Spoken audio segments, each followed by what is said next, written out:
엘리야가 그에게 이르되 엘리사야 청하건대 너는 여기 머물라 여호와께서 나를 여리고로 보내시느니라. 엘리사가 이르되 여호와께서 살아계심과 당신의 영혼이 살아있음을 두고 맹세하노니 내가 당신을 떠나지 아니하겠나이다 하니라. 그들이 여리고에 이르매 여리고에 있는 선지자의 지자들이 엘리사에게 나와 이르되 여호와께서 오늘 당신의 선생을 당신의 머리 위로 데려가실 줄을 아시나이까 하니 엘리사가 이르되 나도 아노라 너희는 잠잠하라. 엘리야가 또 엘리사에게 이르되 청하건대 너는 여기 머물라 여호와께서 나를 요단으로 보내시느니라 하니 그가 이르되 여호와께서 살아계심과 당신의 영혼이 살아있음을 두고 맹세하노니 내가 당신을 떠나지 아니하겠나이까 하는지라. 이에 두 사람이 가니라. 선지자의 제자 50명이 가서 멀리 서서 바라보매 두 사람이 요단가에 서 있더니 엘리야가 겉옷을 가지고 말아 물을 치매 물이 이리저리 갈라지고 두 사람이 마른 땅 위로 건너더라. 건너매 엘리야가 엘리사에게 이르되 나를 내게서 데려감을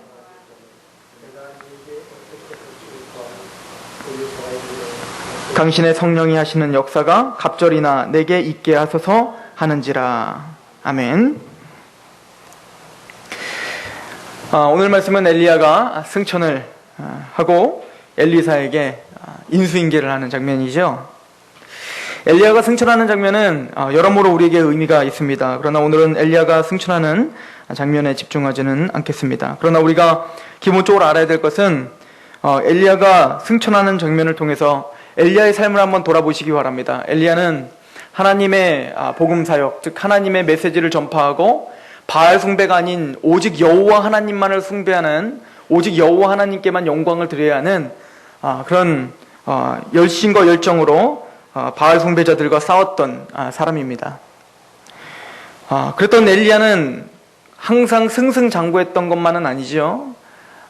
때로는 지쳐서 도망을 가서 정말로 나를 좀 죽여달라, 하나님 이제 나는 죽어도 됩니다, 하나님 저를 좀 죽여주십시오, 제 목숨을 좀 가져가 주십시오, 그렇게 모든 탈진한 상태에서 하나님 앞에 자기의 고통을 신음했던 적도 있고, 또 자기가 그렇게 힘있게 물리쳤던 바알 숭배자들, 그러나 그것을 직접 봤던 아합과 이세벨은 더 극렬하게 뭡니까? 그 엘리야를 죽이려고 했습니다. 그의 삶은 참 하나님의 말씀대로 살려고 했다가 많은 고통도 당하고 고난도 당했습니다. 또 한편으로는 하나님 앞에 참 능력의 삶을 살았습니다. 그리고는 그 엘리야의 모든 사명이 끝났습니다. 하나님께서 엘리야에게 주셨던 더 가장 구체적이고 가장 확실했던 사명은 뭐냐면, 너는 아합 대신 예후에게 기름을 붓고 그리고 엘리사를 세워라, 이거였거든요. 즉 후진을 양성해라. 너가 하는 게 아니다. 너가 모든 하나님의 일을 종지부를 찍는 것이 아니라 너를 통해서 또 다른 하나님의 남은 자들, 하나님의 사람들이 일어나서 그 사람들을 통해서 하나님의 일을 할 수 있는 너는 통로이다. 때로는 우리는 엘리야처럼 우리가 모든 종지부를 찍고 내가 다 하기를 소망할 때가 많죠. 그러나 하나님은, 우리는 하나님의 큰 역사 속에서 우리는 한 과정을 살아가고 있는 거예요. 때로는 내가 완수하지 못할지라도, 때로는 내가 종지부를 찍지 못할지라도 우리 자녀들, 또 하나님의 일은 내가 없더라도 하나님의 일은 반드시 성취되고 반드시 이루어진다는 말씀을 믿으시길 소망합니다. 그래서 하나님의 일은 하나님이 주권을 잡고 계신다는 얘기입니다. 그러나 그 사역, 엘리야에게 맡겼던 그 사역이, 그 사명이 끝났어요. 그러니까 하나님은 엘리야를 영광스럽게 승천을 시키려고 지금 마음을 먹었던 겁니다. 우리가 알고 있듯이 승천한 사람은 딱 세 사람이죠. 첫 번째는 에녹입니다. 그리고 두 번째는 엘리야입니다. 그리고 예수 그리스도께서 승천하셨습니다. 예수님께서 승천하신 것의 예표이기도 하고, 또 엘리야가 승천한 것을 통해서 우리가 바라볼 수 있는 건 뭐냐면, 하나님의 나라는 어떤 이념적인, 어떤 그냥 환상적인 나라가 아니라 몸과 영혼이 다 거할 수 있는 곳이야. 우리가 지금 이렇게 거하는 것처럼 몸과 영혼이 거할 수 있는 곳이 하나님의 나라야. 즉 우리가 바라보고 있는 이 하늘, 그리고 그 너머의 우주, 그리고 그 너머에 하나님의 왕국이 있다는 것, 엘리야가 몸이 승천하면서 우리는 그것을 믿고 따를 수가 있는 것입니다. 또한 더 나아가서 이 엘리야가 승천한 것은 바로 성도들, 하나님의 사명을 완수해야 될 저와 여러분들의 궁극적인 결말을 보여준 겁니다. 우리들은 바로 엘리야처럼 영광스러운 몸으로 하나님의 나라에 임하는 것처럼 우리도 또한 뭡니까? 육체가 죽고 그리고 영혼이 살아있을 때 예수님이 재림하실 때 우리는 부활의 몸을 입고 우린 또 그 새하늘과 새 땅에서 영원히 하나님의 통치 아래 살아갈 영광스러운 존재라는 사실을 믿으시기 바랍니다. 우리가 믿는 것은 그냥 이념적인 얘기가 아닌 거예요. 그래, 예수님 믿으면 좋지, 기분도 좋아지고 예수님 믿으면 그래, 나중에 천국 간다는 얘기는 오늘 우리가 좀 더 기쁘게 살고 이런 걸 말하는 거예요. 물론 그것도 맞습니다. 오늘 우리는 하나님의 나라를 누리며 기쁘게 살 수 있지만 성경에서 가르치는 건 뭡니까? 우리의 몸이 어디에 간다는 거예요? 반드시 엘리야가 있는 그곳, 하나님이 거하시는 그곳, 예수님이 지금도 육체로 거하시는 그곳에 가서 하나님을 반드시 만나게 될 것이라는 것을 우리 엘리야의 승천을 통해서 우리는 볼 수가 있을 것입니다. 그런데 오늘 보면 엘리야가 승천을 하러 가기 전에 베델 그리고 여리고 그리고 요단을 세 군데를 옮겨 다니면서 지금 아마 제자들이 있는 곳으로 갔던 것 같아요. 아마 엘리야는 그 당시에 선지자 학교를 운영하고 있었던 것 같습니다. 그 당시에는 이제 지금 신학교가 있는 것처럼 선지생도들을 뽑아서 선지자 훈련도 시키고 아마 그랬던 것 같습니다. 그래서 그 제자들이 따라다녔던 것 같습니다. 그런데 베델에 가서 엘리사에게 엘리야는 이렇게 말합니다. 이제 너는 여기 머물러라. 나는 갈 곳이 있으니까 너는 여기 머물러라. 그럴 때 엘리사가 뭐라고 합니까? 내가 하나님을 맹세하고 내가 당신을 떠나지 않겠습니다. 내가 당신을 끝까지 따르겠습니다. 그 여리고에 갔는데 여리고에 가서도 엘리야가 말을 해요. 너는 여기 머물러라. 날 따르지 말고 넌 여기 머물러라. 그런데 또 그때 엘리사가 또 뭐라고 합니까? 내가 하나님께 맹세하건대 내가 반드시 당신을 떠나지 않고 따라가겠습니다. 라고 이야기를 합니다. 요단에 가서도 마찬가지입니다. 즉 엘리사는 포기하지 않고 갈망함이 있는 거예요. 뭔가 열정이 있고 뭔가 지금 엘리야에게 바라는 것이 있는 겁니다. 그래서 엘리야가 떠나라고 계속 말을 해도 다른 선지생도들은 다 그곳에 머물러요. 그런데 끝까지 엘리사는 어떻게 하겠다는 거예요? 엘리야를 끝까지 따라가겠다고 고집을 피우는 겁니다. 그래서 결론은 어떻게 된 겁니까? 끝까지 따라가더라요. 그래서 이제 그 많은 선지생들은 50명 되는 사람들은 멀리서 멀찌감치 보게 되고 엘리사는 엘리야를 따라서 어디까지 갑니까? 그 가까운 데까지 가는 거예요. 그래서 엘리야가 이제 그 물을 건널 때 어떻게 합니까? 자기 옷을 딱 벗어갖고 막 물을 탁탁탁 치니까 물이 확 갈라지는 거예요. 홍해가 갈라지듯 요단강이 갈라지듯 그 갈라져서 딱 가서 지금 강 건너에는 그 선지생들이 멀리서 보고 엘리사는 어떻게 해요? 엘리야랑 꼭 붙어갖고 거기까지 따라가는 겁니다. 예수님의 제자들 중에서도 꼭 그렇게 따라다니는 제자들이 있었어요. 베드로, 야고보, 요한, 그죠? 이 세 명은 반드시 예수님 변화산상에 가도 거기 꼭 따라다니고 그래서 어딜 가든 그 세 명은 꼭 따라다니는 겁니다. 또 더 나가서 요한은 어떻게 했습니까? 막 이 성만찬을 하고 있을 때 성찬시라고 했을 때 요한은 어떻게 해요? 예수님 품에 꼭 안겨가지고 난 예수님 품이 좋다고 예수님 품에 안겨있는 겁니다. 제 아내가 가끔 그런 이야기를 해요. 하준이를 버릇을 고쳐준다고 뭐 하지마 뭐 이렇게 말을 하잖아요. 뭐 하지 말고 이걸 해야 돼 뭐 이렇게 얘기를 하는데 어떤 거는 포기하지 않고 그냥 끝까지 물고 늘어지는 게 있어요. 진짜 미칠 정도로 얘를 어떻게 해야 될지 막 얘가 원래 울기 시작하면 제대로 울으면 숨을 멈추거든요. 굉장히 오랫동안 숨을 딱 멈춰요. 이렇게 울린단 말이에요. 그러면 그 숨을 멈추는 동안 제 숨이 멈춰지는 것 같은 거예요. 그럼 어떻게 하냐면 줘야 돼요. 그거는 줘야 돼요. 그러면서 이제 아내가 저한테 그런 얘기를 하더라고요. 야, 하나님도 그러겠구나. 하나님도 우리가 하나님 이거 주세요. 그런데 하나님이 안 돼. 그러면 네. 그러면 안 주는 거고 진짜 이거를 꼭 주셔야 됩니다라고 막 계속 물고 늘어지고 하나님 앞에 반드시 막 붙잡고 막 그러면 하나님도 주실 수밖에 없는 게 있겠구나. 그래서 성경에 강청하라고 하는 기도가 있고, 강청이에요, 강청. 간청이 아니라 강청. 강권하에서 청하는 거예요. 그런 기도를 하라고 예수님이 하신 거구나. 이렇게 이야기를 하는 겁니다. 이런 그 펌프질을 제가 어렸을 때 저희 집에도 이제 펌프가 있었어요. 지금도 펌프인데 막아버렸어. 지금은 막아버렸는데 펌프질 다 해보시잖아요. 우리 장로님 많이 해보셨을 거 아니에요, 그죠? 펌프질 할 때 마중물을 떠놓고 막 이렇게 막 해요. 근데 안 나온다고 포기해버리면 어떻게 될까요? 안 나오는 거지 뭐. 언제까지 해야 돼요? 나올 때까지. 만약에 막 딱 안 나오네 좀 쉬었다가 또 다시 막 안 나오네 좀 쉬었다. 그러면은 언제까지 안 나올까요? 평생 안 나오죠. 어떻게 해야 돼요? 힘들어도 포기하지 말고 끝까지 해야 돼요. 어디까지? 나올 때까지. 경운기랑 똑같아요. 경운기도 어때요? 막 퉁퉁퉁 하다가 딱 멈추면 어떻게 돼요? 멈춰요. 지금까지 했었던 거 다 말짱 도루묵 되는 거예요. 어떻게 됩니까? 끝까지 돌려서 시동이 걸릴 때까지 돌려야 돼요. 그러니까 참 옛날 제품들이 다 이게 하나님 말씀에 적용하기, 그래서 옛날 분들이 더 신앙이 좋았나 봐요. 그런 건 다 하나님 메시지가 들리나 봐요. 엘리사가 그랬던 겁니다. 너는 쫓아오지 마라. 넌 여기 머물러라. 엘리사는 근데 어떻게 하는 거예요? 아닙니다. 내가 당신을 꼭 따라가야 됩니다. 다음에 와서 내가 막 목숨을 걸고 내가 당신을 따르겠습니다. 막 그랬는데 엘리야가 여기 머물러. 얼마나 김 빠지겠어요. 내가 그렇게 얘기해서 여기까지 왔는데 그런 걸 또 물어보면 얼마나 김 빠지겠습니까? 근데 엘리야는 또 물어보는 거야.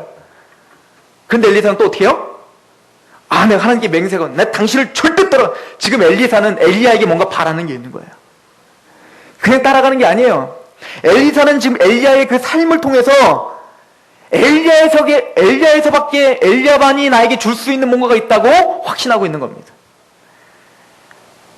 어떤 확신일까요? 하나님이 엘리야와 함께 있다는 확신이 있었던 거예요. 엘리야를 따라가야 된다. 엘리야가 승천하기 전에 엘리야한테 반드시 받아야 될 게 있는 거예요. 그러니까 그 제자들이 그런단 말입니다. 당신 스승이 오늘 승천할 걸 자꾸 돌돌 따라다니니까 엘리사한테 그런 거예요. 엘리사, 당신 스승 좀 있으면 승천할 거 아냐고. 하나님이 승천한다고 약속했다고.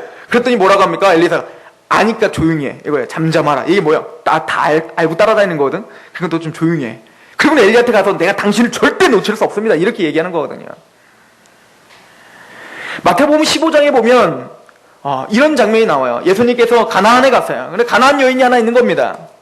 그 가나안 여인이 갑자기 예수님에게 막 자기 좀 고쳐달라고, 하나님 역사를 좀 보여달라고, 내가 당신이 아니면 살 수가 없다고 막 매달리는 겁니다. 그럴 때 예수님께서 뭐라고 합니까? 매몰차게 뭐라고 합니까? 나는 자녀의 떡을 개에게 줄 생각이 없다. 이렇게 말해요.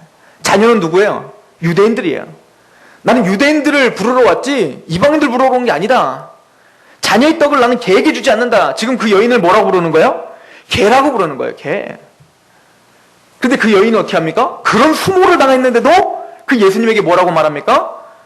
개들도 주인의 부스러기를 먹습니다. 날 개로 여겨도 됩니다.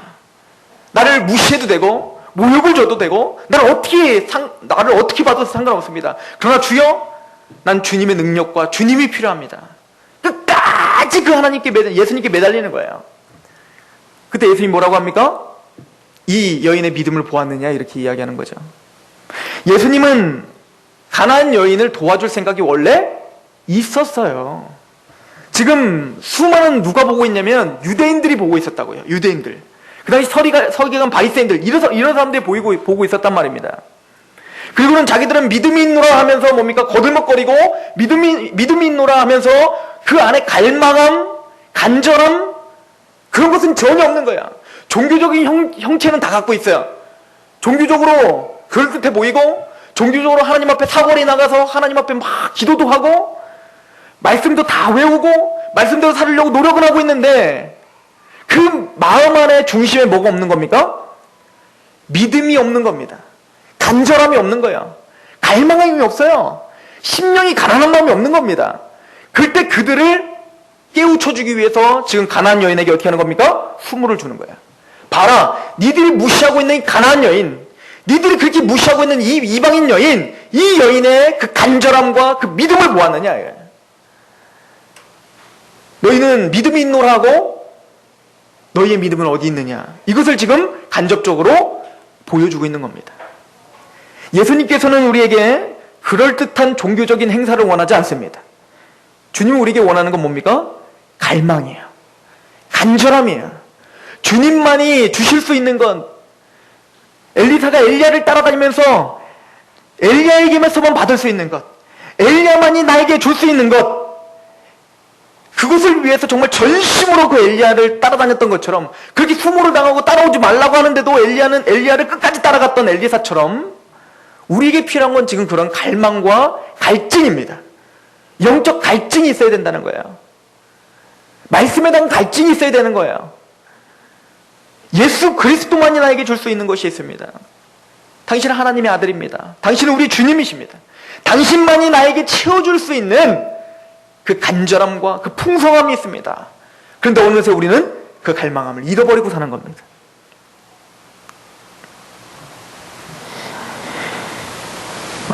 영국 런던에 메트로폴리탄이라고 하는 교회가 있어요. 굉장히 유명한 교회입니다. 역사적으로 굉장히 유명한 교회예요. 이 교회의 담임 목사가 누구였냐면 바로 스펄전입니다. 이 스펄전 목사가 이 메트로폴리탄을 담임할 때, 이때 1866년도에 그 당시에 그 영국 메트로폴리탄 성도들이 4,366명이래요. 4,000명이 넘는 거예요. 뭐 우리나라 보면 뭐 몇만 명, 뭐 사랑의 교회가 뭐 6만 명, 막 5만 명 이렇다는데, 그런 거에 비하면 뭐 아무것도 아니죠, 그죠? 그러나 영국에서 이렇게 모인다는 거는 너무너무 힘들고요. 그 당시에 세계에서 가장 큰 교회였습니다. 이 메트로폴리탄 교회가 4,366명의 성도. 그러나 스펄전은 그의 설교에서 항상 이렇게 이야기를 했습니다. 사랑하는 형제 자매 여러분, 주님을 향해 가슴이 뜨거운 사람 12명만 있다면 이 런던의 삭막하고 고독한 환경을 기쁨이 충만한 곳으로 바꿀 수 있습니다. 그러나 4,366명이 있다 할지라도 전부가 다 미지근한 성도라면 아무것도 할 수 없습니다.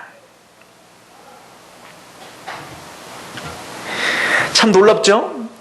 우리나라가 평양 대부흥이 일어나기 전에 우리나라 성도 수가 몇천 명이 안 됐어요. 지금 몇 명입니까? 몇천 명이 뭡니까? 한 교회가 몇천 명보다 훨씬 많은데 숫자적으로 너무너무 많이 늘었습니다.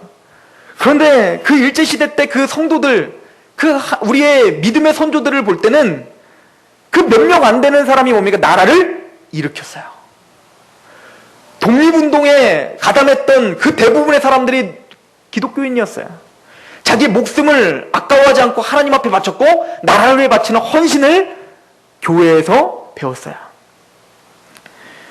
그리고는 그들을 통해서 나라가 세워졌고 그들의 피로 교회가 단단히 세워지기 시작했습니다. 그들은 열정이 있었습니다. 갈망이 있어서 갈증이 있었습니다. 우리보다 더 못 먹었고 우리보다 더 힘들었고 우리보다 모든 문제들을 다 갖고 있고 육체적으로나 정서적으로나 모든 것이 피폐했던 그들은 우리보다 더 영적으로는 풍성했습니다.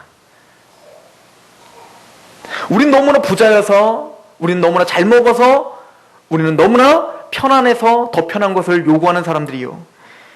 영적인 것보다는 물질적인 거에 너무 노출이 돼서 영적인 갈망을 잃어버린 사람들이 돼버렸어요. 엘리사는 엘리야의 명성을 보고 따른 것이 아니에요. 엘리사는 엘리야가 예수 그리스도, 우리로 말하면 예수 그리스도죠. 하나님의 복음, 하나님의 편에 서기 위해서 어떤 고초를 치렀는지 엘리사는 봤단 말입니다. 그럼에도 불구하고 엘리사는 누구를 따른 거예요? 엘리야를 따른 거예요. 나도 그 고통을 감당하겠다는 거예요. 나도 그 고통, 하나님의 편에 서기 위해서 내가 부르심을 받았다는 확신이 있기 때문에 엘리야와 함께 했었던 그 하나님의 그 권능, 하나님의 그 능력을 나도 덧입어야겠다라는 갈망함이 생겨. 왜요? 그것이 없다면 나는 이 일을 감당할 수 없다는 걸 확신했던 겁니다. 예수님께서 요한복음 6장에 많은 무리들이 예수님을 따를 때 오병이어의 기적을 보고 많은 무리들이 예수님을 따랐습니다. 예수님을 따라다니면 참 재밌는 일이 많이 일어나요. 기적도 일어나고 먹을 것도 생기고. 그렇게 수많은 무리들이 따랐지만 십자가의 복음을 얘기했을 때 모든 무리들은 어떻게 했다고요? 떠났다고요. 그때 제자들에게 얘기합니다.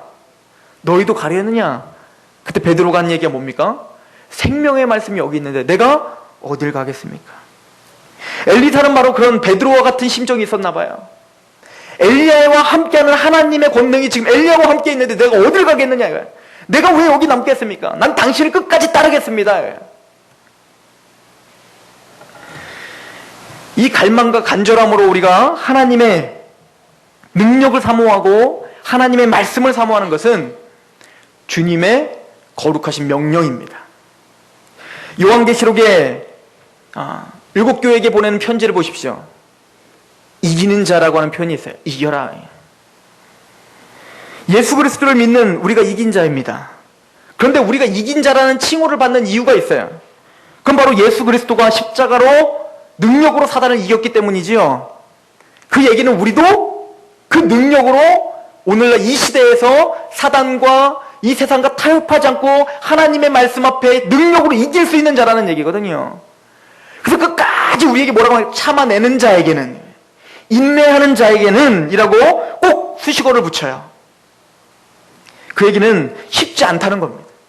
믿음을 지키면서 하는 것이 그렇게 쉽지 않다는 거예요. 우리가 난 교회 다니는 거 편하던데요, 나는 뭐 괜찮던데요, 전혀 뭐 문제 없던데요. 그건 신앙에 문제가 있는 겁니다. 아니면 잘하지는 않고 있던가. 우리는 성장하고 하나님 말씀을 더 깊이 있게 알면 알수록 점점 복잡해지기 시작해요. 그냥 살면 되는데 왜 이렇게 불편하게 살아야 되는지 모르겠는 거예요. 안 그래도 지금 내 자녀 눈치 봐야 되고, 남편 눈치 봐야 되고, 내 아내 눈치 봐야 되고, 내 상사 눈치 봐야 되는데, 거기다 대고 또 우리는 어떤 눈치를 봐야 돼요? 하나님 눈치를 봐야 돼. 또 이 하나님의 눈치는 하나님이 안 계신 곳이 있어야지 뭐. 그러니까 더 불편한 거예요. 그래서 주님 우리에게 명령하십니다. 너에게 가진 것을 끝까지 붙잡으라. 여러분들, 우리는 이걸 붙잡을 수 있는 능력이 없습니다. 순간순간 놓고 싶을 때가 많잖아요. 하나님 아버지 앞에 우선순위로 드리는 것, 우리의 삶을 하나님 우선순위로 드리는 것, 이거 순간 놓고 싶은 생각이 너무 많잖아요. 차라리 하나님께서 우리에게 아침 일찍 딱 일어나면 바로 영화를 딱 보여주셨으면 좋겠어요. 딱 보여주셔서 천국과 지옥을 쫙 체험케 해주시고, 그리고 소돔과 고모라가 어떻게 막 심판받았는지 실제적으로 막 그거를 TV를 보는 것처럼 진짜 보고 막, 그리고 하나님 앞에 불순종한 사람들이 어떻게 재앙받은 진짜 막 지진 났고 막 그 안에 막 매몰되는 것을 막 내 눈으로 직접 보고 막, 이렇게 하루를 시작하면 우리 이렇게 살지 않겠죠? 아나니아 삽비라가 성령을 속였다가 그 즉시 막 즉결 심판받아갖고 그냥 그 즉시 막 죽임을 당하고 이런 거 내 눈앞에서 막 아침마다 하나님이 보여주시고, 자 오늘 하루 살아라, 네 맘대로 살아라 이러면 오늘 우리 이렇게 살지 않죠.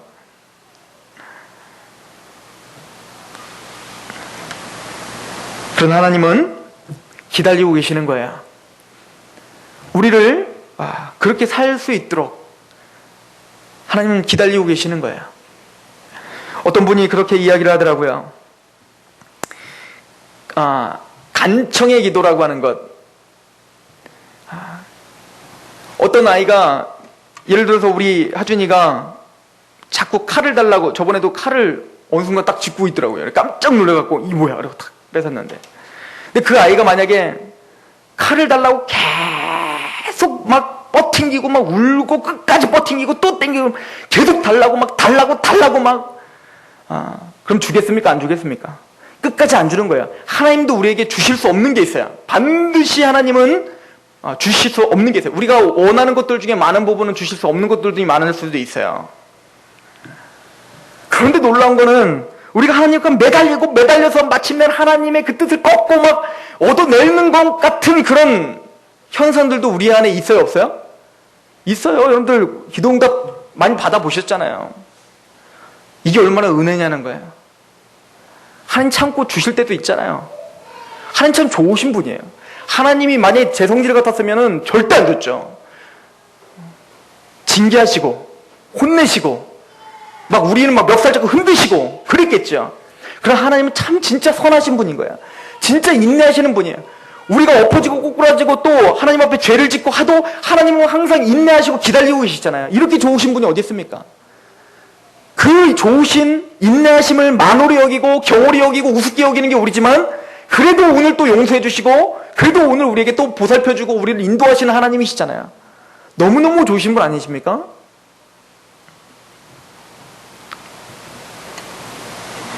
그 좋으신 하나님 앞에 열정을 냅시다. 우리가 몰입을 해야 됩니다. 에디슨이 연구에 몰입을 하고 있었어요. 연구에 몰입을 하는데 어떤 엄마가 찾아와서 자기 자녀가 이제 유학을 가서 과학자가 되고 싶다는 거예요. 그래서 우리 자녀가 이제 막 비행기를 타러 가기 전에 에디슨 박사를 꼭 만나고 가고 싶다고 하고 싶어서 에디슨을 찾아온 겁니다. 그래서 길게 시간을 뺏지 않겠습니다. 우리 아이에게 줄 수 있는 딱 한마디만 해주십시오. 좌우명, 앞으로 어떻게 살아라. 이 한마디만 주십시오.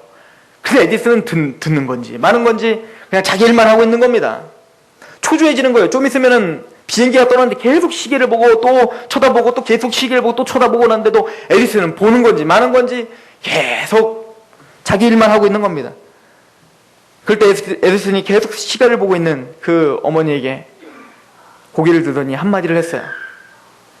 뭐라 그랬을까요? 시계를 보지 말라. 그게 좌우명이라는 거예요. 몰입을 할 수 있는 사람은, 진짜 몰입하는 사람은 시계를 보지 않는다는 거예요. 우리도 그렇죠. 어떤 일은 막 계속 시계, 우리 직장에서 일할 때는 어때요? 막 계속 시계 보고 막 이렇게 막 언제 끝나냐 막 이러잖아요. 근데 어떤 거는 드라마 같은 거 보세요. 딱 봤다고 언제 40분이 이렇게 지난 거예요. 1시간 막 이렇게. 몰입을 한 거죠. 우리 아이들 게임할 때 보십시오. 얼마나 몰입을 하는지 화장실도 안 간대요. 그래서 막 다 병에 걸린다잖아요. 화장실도 안 가고 막 밥도 안 먹고 막 그 힘든 그 게임을 하면서도.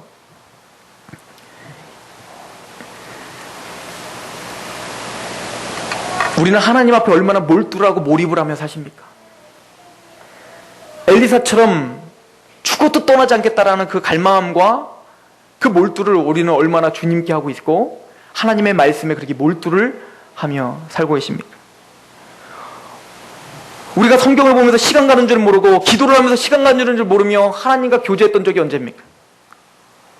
데이빗 브레너드라고 하는 사람이 있어요. 이 사람은 우리 세계 교회사에서 굉장히 중요한 사람입니다. 왜냐하면 이 사람의 생애를 통해서 도전을 받고 선교사로 헌신한 사람들이 너무너무 많아요. 이 사람은 29살의 나이로 죽었습니다. 평생의 폐결핵으로 고생을 하다가 죽었어요. 그렇게 폐결핵 때문에 그렇게 힘들었던 사람이 인디안 전도 선교에 앞장서서 목숨을 걸고 인디안 선교를 떠난 거예요. 맨날 선교헌금이 오잖아요. 근데 그 선교헌금에 비해 사역의 열매들이 나타나지 않는 것 때문에 그렇게 고민을 많이 하고요. 이 사람이 과로로 죽었어요. 과로로. 폐기력 때문에 죽은 게 아니라 과로 때문에 죽었어요.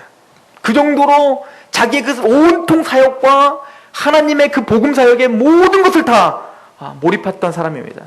인간적으로 보면 얼마나 불쌍합니까? 29살이면 저보다 더 어린데 그 나이에 뭡니까? 그 꽃다운 나이에 하나님의 부르심을 받은 겁니다. 예수님보다 더 빨리 죽었어요. 이 사람은 한번 기도를 하면 겨울에 눈밭에 나가서 하루 종일 이 폐결핵을 좀 고쳐달라고 기도를 하고 하나님의 나라 복음을 좀 내가 민망해서 미치겠습니다. 하나님 이렇게 많은 사람들이 후원하고 기도하는데 제발 좀 열매를 좀 맺게 달라고 그렇게 기도를 하는데 하루 종일 그 눈밭에서 뒹굴르며 기도를 하는데 그렇게 기도하고 오면은 눈이 시뻘개진대요. 이 폐결핵 때문에 여러 가지로 몸이 약한 사람이 그렇게 막 전심으로 기도를 하니까 오면 눈이 빨개져 갖고 온답니다. 그렇게 몸부림을 쳤던 그 데이빗 브레너드인데 29년을 정말 행복하게 삽니다. 이 사람은 데이빗 브레너드라고는 일기가 있어요. 그 일기를 보면 이렇게 기록이 되어 있습니다. 오늘은 하나님으로 내 자신이 가득 찼다. 주님이 내게 은혜만 주셔도 이렇게 행복한데 주님이 계신 하나님 나라는 얼마나 기쁠까. 항상 거기에 목말라 있고 기도를 하고 말씀을 보는 중에 그 아픈 중에서도 세상이 줄 수 없는 그 기쁨을 맛봤다는 거예요. 오늘은 하나님으로 내 자신이 가득 찼다. 이 느껴봤어야 이게 뭔 말인 줄 알죠, 우리가? 이게 느껴봤어야 이게 뭔지 알죠? 이 기쁨이 도대체 뭔지. 근데 믿음의 선진들은 이런 고백들을 진짜 많이 해요. 하나님, 오늘 묵상하는데 내 마음에 예수님께서 가장 나를 메꾸었다. 내가 이 땅에 있는지 하늘에 있는지도 모를 정도의 그 기쁨과 환희와 그 영광스러움이 나를 덮었다. 도대체 어떤 기분일까요, 그게? 여러분들 안 느껴보고 싶습니까? 예수님을 20년, 30년, 50년 우리 평생을 믿고 있는데 이 데이빗 브레너는 29세를 살았지만 이 하나님의 강력한 임재와 하나님의 그 영광스러운 누구도 형용할 수 없는 그 기쁨과 환희를 맛보고 죽었대요. 부러우시지 않습니까? 야, 나는 예수님 때문에, 말씀 때문에 내가 언제 그렇게 기뻤던가. 나는 언제 그렇게 갈망한, 와, 하나님을 만나서, 야, 복음 때문에, 야, 말씀을 보니까 내 재정적인 어려움도 잊혀지고, 인간적인 갈등도 잊혀지고, 아, 교회 그 복잡했던 일도 다 잊혀지고, 그냥 막 그 기쁨이 샘솟아서 막 어쩔 줄 모르는 그 기쁨. 아니, 그게 진짜 느껴진대잖아요. 제가 그 데이빗 브레너드의 일기를 보면서 요 구절을 보면서 한 번 딱 생각나. 예전에 제가 성교단체에 헌신하려고 정말 하나님 앞에 깊이 있게 기도했을 때 하나님께서 저희 마음을 만져줬던 것. 막 그때 제가 춤을 췄던 게 기억이 나요. 그냥 막 아무도 없으니까 막 춤을 추면서 막 너무 고맙다고, 막 하나님 앞에 진짜 고맙다고, 하나님 나를 이렇게 인도해 주셔서 너무 감사하다고 막 그렇게 춤을 췄던 게 기억이 나요. 그건 기억이 안 나요. 엘리사처럼 그런 갈망함이 우리에겐 필요합니다. 주님, 엘리야에게 줬던 그 성령의 능력보다 갑절의 능력을 나에게 주시옵소서. 지금 엘리사가 오늘 본문이 그거예요. 엘리야에게 그러는 거예요. 네가 뭘 원하냐? 뭘 원하냐? 당신에게 역사했던 그 성령의 능력보다 갑절의 능력을 나에게 주십시오. 이것 때문에 지금 엘리야 졸졸 따라다닌 겁니다. 이거 받으려고, 이거 약속 받으려고. 우리는 성령의 능력 죽겠다고 항상 우리는 말은 하고 있지만 언제 우리는 엘리사처럼 예수님께 매달린 적이 언제입니까? 내 삶에 좀 풍성한 기쁨이 있도록, 내가 예전에 갖겼던 그 복음의 감격이 다시 한번 좀 풍성하게 살아날 수 있도록 하나님, 저에게 성령의 능력을 좀 주십시오. 이런 갈망함이 우리에게 사라진 것이죠.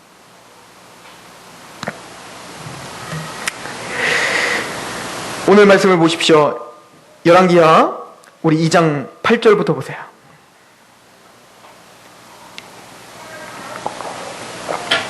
같이 봉독합니다. 시작. 엘리야가 겉옷을 가지고 마라 물을 치매 물이 이리저리로 갈라지고 두 사람이 마른 땅 위로 건너더라. 건너면 엘리야가 엘리사에게 이르되 나를 내게서 데려감을 당하기 전에 내가 내게 어떻게 할지를 구하라. 엘리사가 이르되 당신의 성령이 하시는 역사가 갑절이나 내게 있게 하소서 하는지라. 여러분들, 이 능력 받고 싶지 않습니까? 어떤 상황이든 정말 기쁨과 환희에 차서 행복해 할 수 있는 그 능력. 여러분들이 복음을 전하면 그 복음의 능력이 역사에서 구원받는 그런 역사들이 막 일어나는 능력. 와, 제가 얼마 전에 우리 집사님 딸을 만나러 가서 얼마나 이게 갈급한지 몰라요, 이게. 그냥 내가 한마디만 딱 하면 그냥 딱 꼬꾸라지고 막 구복하고 교회 와라 그랬더니 막 뒹굴르고 막 이러면 좋겠는데 끝까지 뻗팅기는 거예요.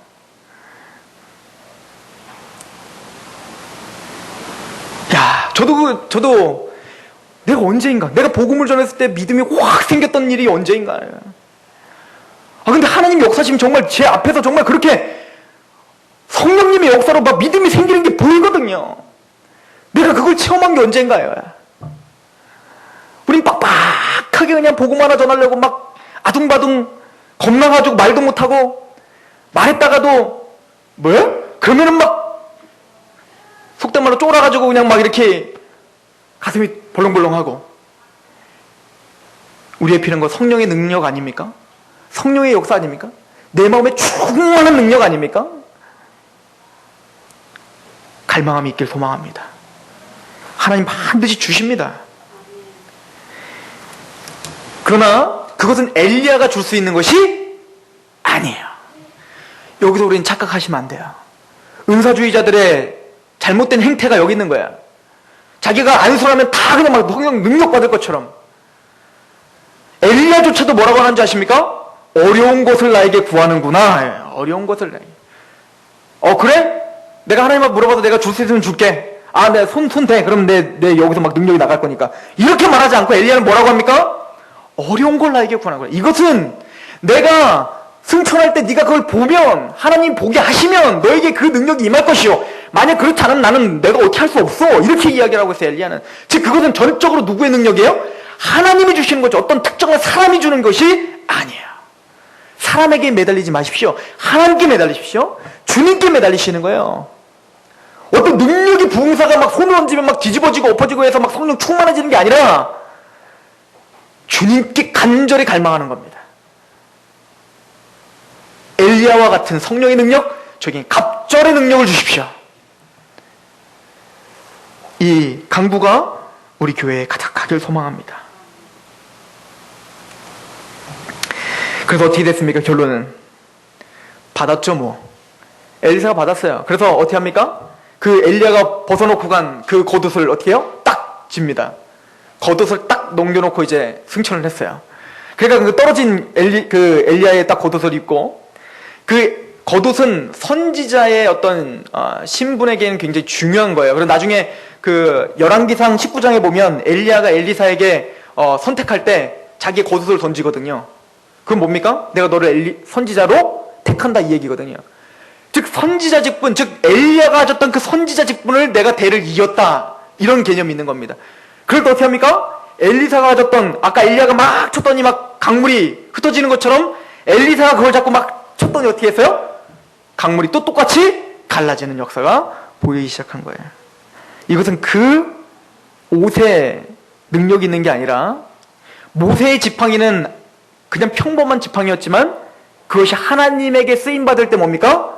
홍해를 가르는 능력의 지팡이가 된 것처럼, 엘리사가 짚고 있는 그 천조가리가 뭐가 된 거예요? 능력의 천이 된 거죠. 하나님이 누구에게 진짜 주신 거예요? 강관대로 엘리야에게 주셨던 그 능력의 갑절을 주신 겁니다.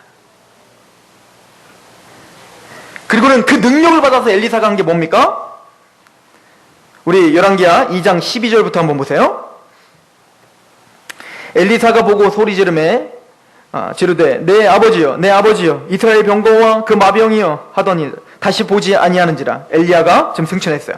이 엘리사가 자기 옷을 잡아 둘로 찢고 엘리야의 몸에서 떨어진 겉옷을 주워가지고 돌아와 요단 언덕에 서서 엘리야의 몸에 떨어진 그의 겉옷을 가지고 물을 치며 이르되 엘리야의 하나님 여호와는 어디 계시나이까 하고 그도 물을 치매 물이 이리저리 갈라지고 엘리사가 건너니라. 엘리야의 하나님 어디 있습니까? 나에게도 역사해 주십시오. 그러면서 막 쳤더니 진짜로 어떻게 된 거예요? 역사하셨어요.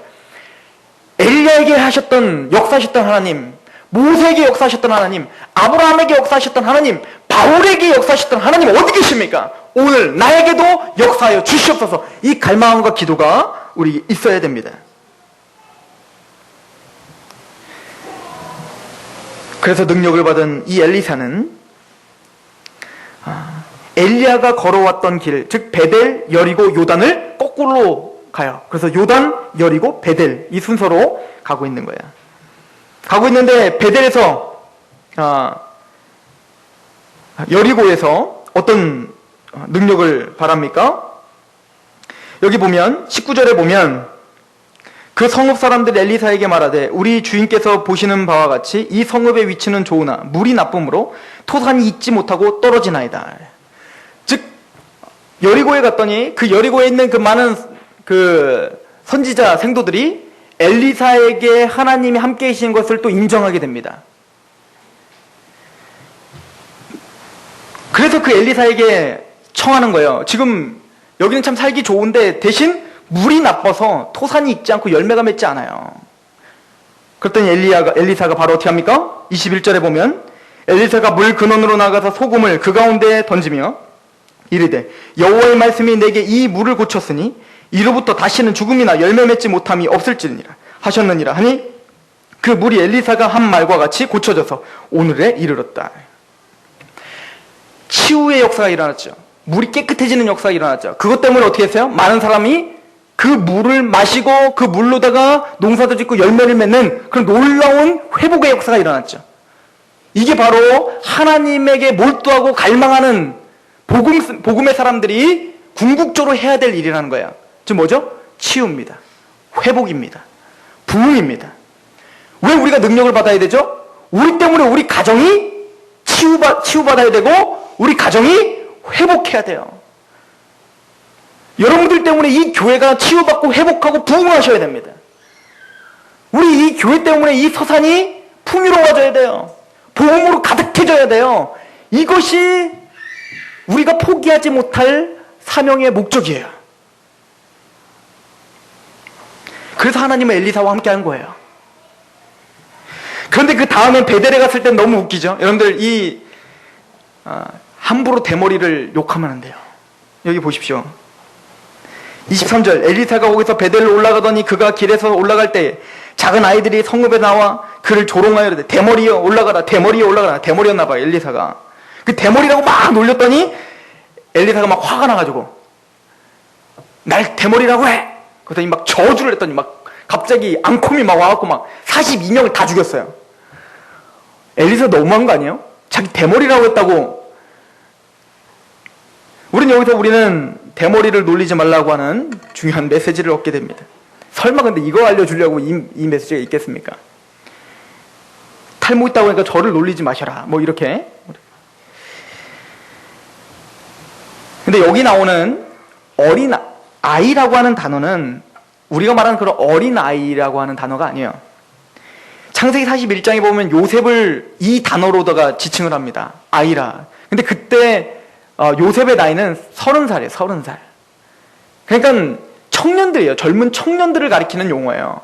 그래서 어린아이를 가리키는 히브리어는 다른 용어가 있고 지금 여기서는 뭐냐면 젊은 청년들이 그러니까 아무것도 모르는데 그냥 꼬맹이들이 막 따라다니면서 엘리사한테 대머리 그러면서 따라다녔더니 엘리사가 막 화나고 이놈의 자식들 그랬더니 막 고미가 다 죽였더라. 지금 그런 말도 안 되는 상상을 하시면 안 되고요.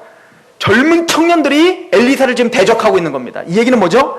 하나님의 권능과 하나님의 능력과 하나님의 역사를 대적하는 거예요. 엘리사를 인정하지 않는 거예요. 하나님의 사람으로 인정하지 않는 거예요. 꼭 이거 같은 거예요. 예수님께서 제자들을 파송하실 때 너를 영접하는 자에게는 어떻게 할 거예요? 나를 영접하는 것이요. 너를 영접지 않으면 누굴 영접지 않는 것이라고요? 나를 영접지 않는 것이다. 또 창세기 12장에 보면 아브라함에게 뭐라고 약속합니까? 너가 복의 근원이 될 것이다. 복의 근원이 돼서 너를 통해서 모든 민족이 복을 얻어야 되니까 내가 너를 철저히 보호하는 방법이 뭡니까? 너에게 저주하는 자를 내가 저주하고 너에게 축복하는 자를 내가 축복하겠다. 마찬가지로 복음을 갖고 있는 사람이 지금 어느 고을에 가거나 마을에 가거나 가정에 가서 복음을 전하려고 하는 마음으로 갔어요. 그게 뭡니까? 누구를 지금 전하러 가는 거예요? 예수 그리스도를 전하러 가는데 나를 거부한다는 건 지금 누구를 거부하는 게 되는 거예요?